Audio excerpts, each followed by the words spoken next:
Mr. Vice Chancellor, sir. So I'm happy to have you reasoning with us today. Like this, and how things have changed, hasn't it? Tremendous honor and pleasure speaking with you, Michael, and viewers. Yes, how things have changed. As you know, we have an institute in Suzhou, China, and 4 months ago, before the Western migration of the virus, we were engaged with the health authorities in China, with university administrations over there, education ministries, and we were dealing with the issue in China from here at Mona. Long before it came across the Western world, we were dealing with it. So in a sense, the university was engaged in that discourse before it became a global issue. So it gave us a head start. Yes, and now you have a COVID-19 task force. What exactly is that, and how does that work? Well, you may recall about 3 to 4 years ago, we had the exposure to Zika. Yes. The Zika virus that was judged to be emerging out of the Amazon and coming through the northern part of South America into the Caribbean and posing a threat primarily to pregnant and lactating mothers. And so we had to prepare the CARICOM region to mobilize the health providers, the ministries of health. So we established a Zika task force to prepare the region for the onslaught of Zika. And we were very, very successful in mobilizing Caribbean health sectors and everyone involved in public health. So the Zika task force did very, very well, and we were able to minimize the impact of Zika in the Caribbean. So when COVID came, we already had a template. So we just revived the task force of microbiologists, virologists, psychologists, all of the relevant science across CARICOM, put together a very highly skilled task force to interact with the ministries of health, to speak with all of our ministers of health, to speak with the hospital managers across the region, to speak with the nurses and doctors across the region, to give them the science and, of course, the process of mutation. We have the DNA sequence of these viruses. So in our university, we have the DNA sequence, which we got from China. And we were able then to bring the science into the public health process. And that is what we have been doing with COVID-19, as we did with Zika 4 years ago. Has it made a difference? It has made an enormous difference. In fact, I would say I had the opportunity to speak at the heads of governments 2 weeks ago, and the Caribbean is in a very good place at the moment, because I gave kudos to all of our prime ministers who, having received the scientific background and the relevant data, our prime ministers acted more swiftly than most leaders in the world. And because our CARICOM prime ministers acted swiftly, boldly, and with alacrity, took some tough decisions early, the Caribbean was able to get in ahead of the COVID curve. And this explains why the infection and death rates in the Caribbean are below the par of Europe and North America, because unlike many other countries, our CARICOM governments acted very, very quickly. So our numbers are far below the numbers that you're seeing in other parts of the world where they did not act quickly. So this is an occasion, I think, where we have to give full credit to our political leaders for taking bold decisions quickly and with alacrity, and that gave us a fighting chance, give the Caribbean a fighting chance to suppress the damage which is being done. I note with interest the individual islands have been doing different things. You want to explain to me so I can get a sense of what's going on in Trinidad, Barbados, and of course here in Jamaica? Of course, while ideally we would love to see a coherent set of responses, the fact is that the impact in different places is being shown and felt differently. And what the science is doing is picking up the migration of the virus with peaks and troughs from country to country. So each prime minister is taking the science, looking at where they are and acting appropriately, because of course they need to be ahead of the curve, and they are ahead of the curve. But at the same time, they don't want to impose undue stress upon the society, because you can stress out your society, and discipline might not be at the level you will wish. So I think the prime ministers are doing the right thing, staying with the science, looking at where you are along that curve and trajectory, and adjusting your public health strategies to suit where you are. So that diversity has to do with the uneven landscape across the region. And the university task force experts are monitoring on a 24-hour basis where each country is at. Sir, we have heard of the almost perfect storm. Come June, we celebrate the start of a hurricane season. Are we being softened up here, you feel, and to deal with this pandemic, taking out all the human and physical and financial resources, getting them tired, and waiting for a hurricane? Have we planned or start planning for that? There is no doubt the Caribbean is being tested in a way that maybe no other part of the world is being tested.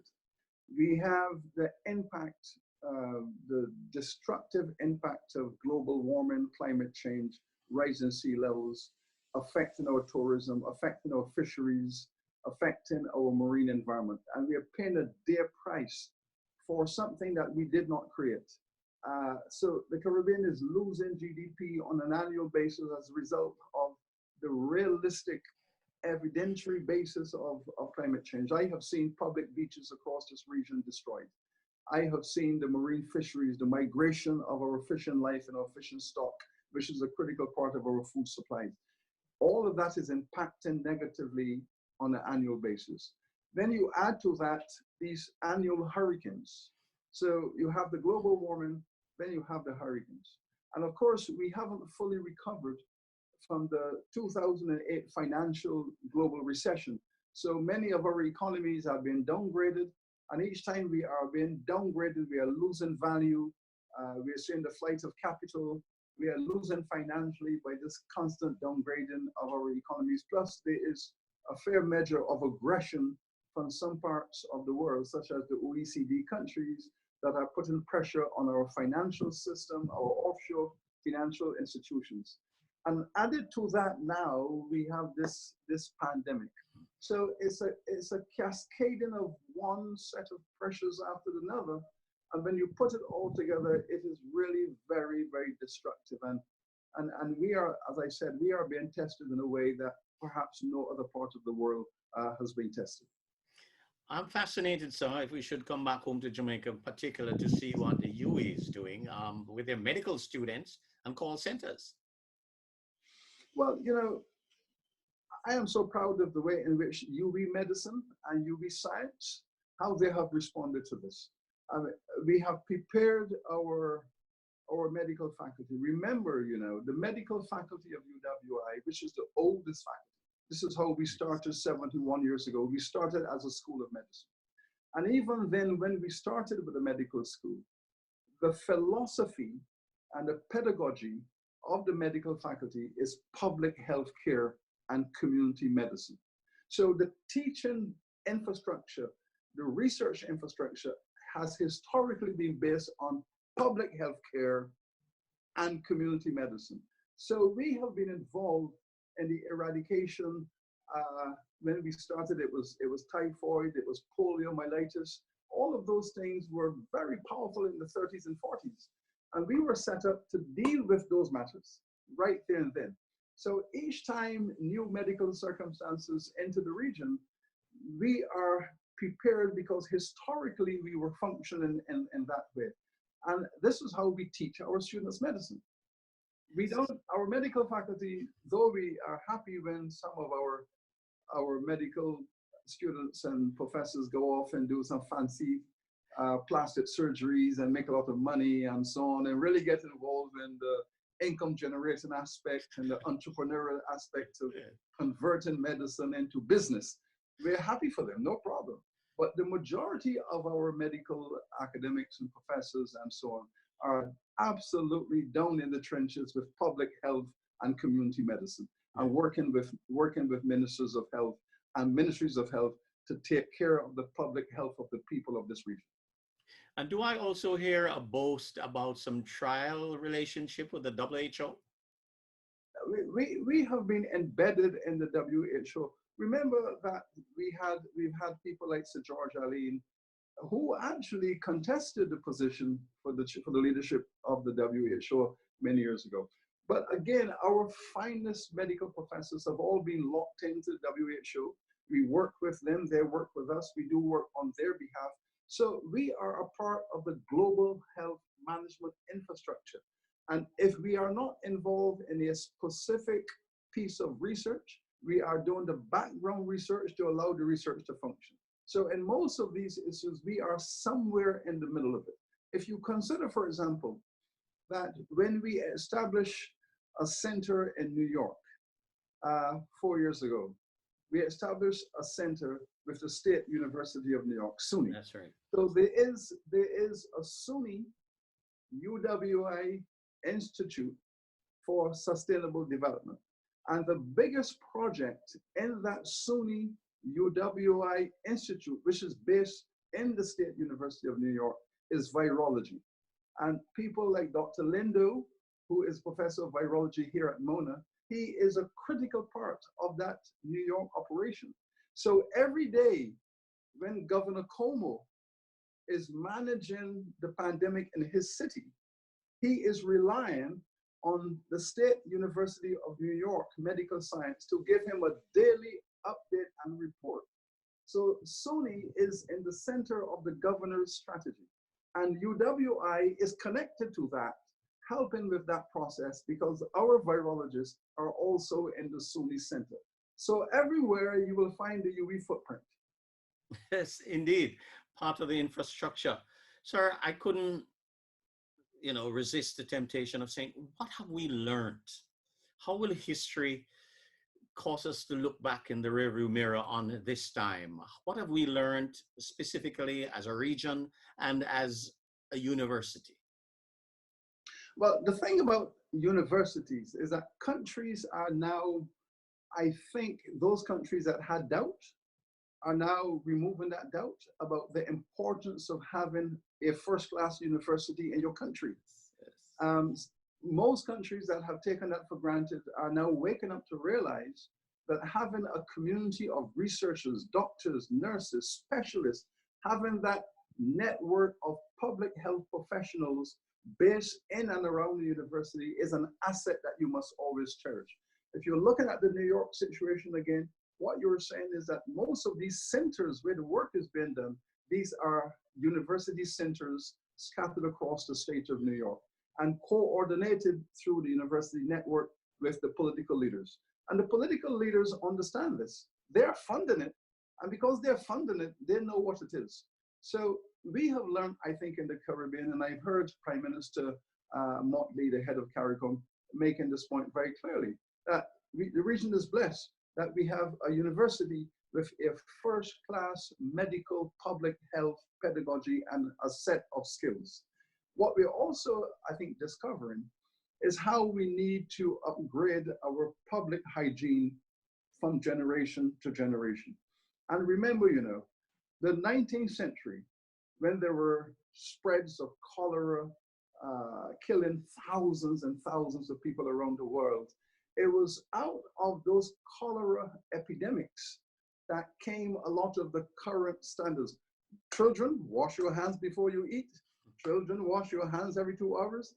And all of that culture of washing the hands and the hygiene, most of that was the result of the 19th century strategies to deal with cholera and other diseases. So the culture that we practice now of, washing your hands every 3 or 4 hours before you eat, before you drink, and so on and so forth, shaking hands with people. If you go to a public laboratory latrine, you make sure you soap and you wash. All of that was 19th century practice.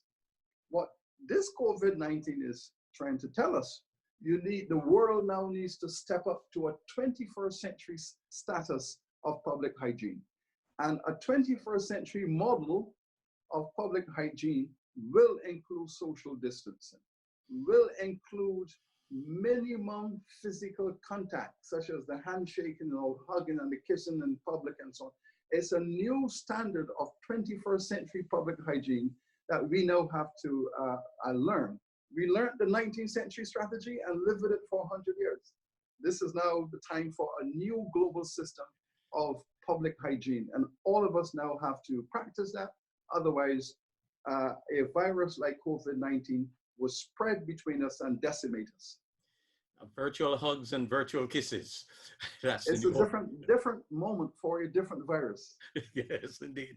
For the students of you are looking on, what signals can they expect to see them going back to some of the old ways? What are you looking on so that UWI as a university across the region can start getting back to business in the old way? Well, you know, my primary task is to coordinate and provide guidance and leadership for the entire UWI, the 5 campuses we have. We are blessed. We have 5 principals who are really doing a magnificent job in mobilizing the campus infrastructures and giving a value system for behavior. Now, I'm trying to find the words to express the excitement and the gratitude with which UWI colleagues across the region transition to online teaching. That while we have been doing a fair amount of online teaching, we have an open campus that has been online now for 10 years, but all the campuses were doing some measure of online teaching in their various programs. So the culture is embedded and domesticated within all of our campuses. But the way in which the campuses mobilize in 2 to 3 weeks to transition all of their programs online was absolutely phenomenal. And it could only have been done within the spirit of one, having an absolute sense of responsibility for our students, caring for the welfare of the university and its public function. And importantly, making sure that the region can continue to say, we have a highly functional and responsive university.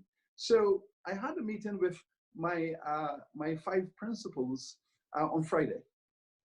And what they all reported from 5 Islands, Cave Hills, St. Augustine, Mona, Open Campus, that we are now 98% transition. So we are now 98% transition with all of our courses to the online process.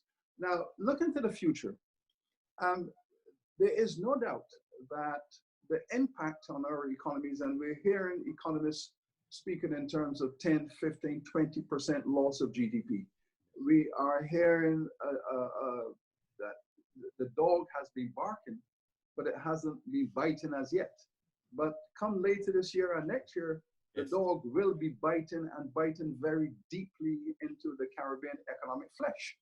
And this is going to pose a very, very serious existential threat to not only the region, but to the regional institutions such as UWI. Because if the governments are going to be strapped for cash even more so than they have been with their fiscal space, and with our tourism industry, I think tourism will be bound, I think, quickly. I support Minister Bartlett on that, but the damage nonetheless is very deep. So we are looking at a new business model, I suspect, in which maybe the university would have a 50-50 approach to residential face-to-face engagement with students, and then maintaining at least 50% of that online capability that we have recently developed and acquired. We have, maybe 15,000 beds in dormitories across the region. So we have, let's say we have We have some of the largest hotels in the region. We have 15,000 beds and dormitories waiting to be filled. So we are a huge accommodation infrastructure. We have large campuses that are designed for students, young people to meet, for young people to congregate, for young people to be not only academically educated, but for young people to be socially educated, emotional intelligence, emotional maturity, meeting and greeting, congregating from across the Caribbean, young people from Jamaica, the Uwi'S, Barbados, Trinidad, meeting and blending to create the Caribbean identity for the future. That is an asset that we cannot lose. And we are determined to maintain that because that is very important for Caribbean identity. But at the same time, I think if we keep at least 50% of the online, we would then remove the congestion on the campuses. We will create more social space on the campuses. So we could implement a social distancing culture on the campus while maintaining the face-to-face social engagement to groom the young people into socialization. Yes. So we're looking to see how to find a model that will increase access, reduce the costs of university education, keep the online portal, but at the same time have a measure of congregation and social mixing, face-to-face teaching within a protocol of social distancing, so that maybe a classroom that would normally hold 100 students, we would say that each third seat is now to be occupied. So you have an occupied seat, 2 vacant seats, an occupied seat, 2 vacant seats, and maybe we could do some 5 foot kind of distancing even in a classroom. So we're looking at these methods for the future. Yes, very well. Sir, I can't help but thinking about persons of color inside the United States because of comorbidities, underlying factors. Let me hear you on that, because I was going somewhere. I was wondering if this was going to be happening to the Caribbean because of that sugar situation. Well, clearly, I mentioned the cascading of challenges. I mentioned the hurricanes, the global warming, and I mentioned the economic downgrades, all of that now with the COVID. What I should have also added in that is the historical pandemic of chronic diseases occasioned by the history of Caribbean peoples and by people in plantation America. And when I say plantation America, that's a concept that is applied to the millions of African peoples who were enslaved in the US, primarily in the plantations of the South and the center of the country, from Georgia all the way down to Florida, then through to the Caribbean, then down to Brazil, and all the way down Colombia, Brazil, all the way to Argentina. That is the zone we call Plantation America. And that's a zone that had over 100 million enslaved African peoples working in very stressful, horrendous situation. In our case, it was sugar and coffee. The US had also the sugar and the cotton and other. But basically, it has been the same experience, leaving a pandemic of chronic diseases, hypertension, diabetes, and so on. Now, the result of that is that a virus that focuses upon the respiratory system is going to zero in on people with these chronic diseases. And this is what has happened. So clearly, the primary effect of this in our post-plantation world is that because we have a high proportion of chronic diseases, a higher proportion than any other community in the world of persons with these chronic diseases, it would mean logically that plantation America, which is the US South, and of course those who have migrated from the South to the North, the Caribbean and Brazil, going to be in the front line of this. It is zero in on these people who are trying to get over the biological effects of history. So it comes as a nasty piece of icing on the cake You know, it is the last thing that we wanted, to be targeted by a virus, because we have been historically targeted by the experience of slavery and colonization. So it's a double, triple whammy, and the information out of the US is really very, very, very disturbing. But at the same time, we understood that because we've done the medical research, and we know that these chronic diseases are almost confined at the region level to post-slavery communities and society. So we in the Caribbean I don't know if we started to take a look at the ethnic data as yet. What proportion of West Indian people, the white community, the Indian community, the Asian community, the African community, I have not seen the data disaggregated along ethnicity and gender. I haven't seen it as yet. We have tended to focus on the age cohort, but I haven't seen the class and the race and the gender information as yet. But the fact, as you know, is that the Caribbean peoples are in the vanguard of this, because we are in the vanguard of the chronic disease revolution. And it was saddened, for example, to see that Jamaica and Barbados are competing for the gold medal in terms of the most amputations per capita in the world, the result of complications from type 2 diabetes.